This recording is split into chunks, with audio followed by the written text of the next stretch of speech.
ਕੇਂਦਰ ਦੇ ਖੇਤੀ ਕਾਨੂੰਨ ਦੇ ਖਿਲਾਫ ਦਿੱਲੀ ਬਾਰਡਰ ਉਤੇ ਡਟੇ ਕਿਸਾਨ 29 ਦਸੰਬਰ ਨੂੰ 11 ਵਜੇ ਸਰਕਾਰ ਦੇ ਨਾਲ ਮੀਟਿੰਗ ਕਰਨਗੇ।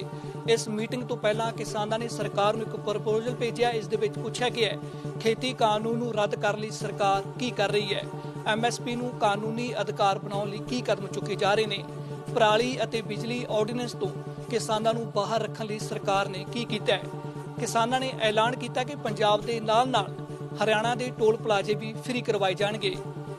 ਛੋਟੇ ਸਾਹਿਬਜ਼ਾਦਿਆਂ ਦਾ ਸ਼ਹੀਦੀ ਦਿਵਸ ਵੀ ਕਿਸਾਨਾਂ ਨੇ ਦਿੱਲੀ ਬਾਰਡਰ ਉੱਤੇ ਹੀ ਮਨਾਉਣ ਦਾ ਐਲਾਨ ਕੀਤਾ ਹੈ।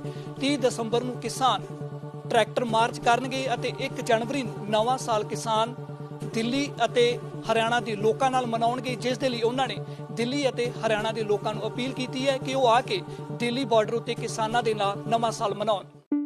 ABP ਸਾਂਝਾ, ਜੋਸ਼, ਜਜ਼ਬਾ, ਜਨੂਨ।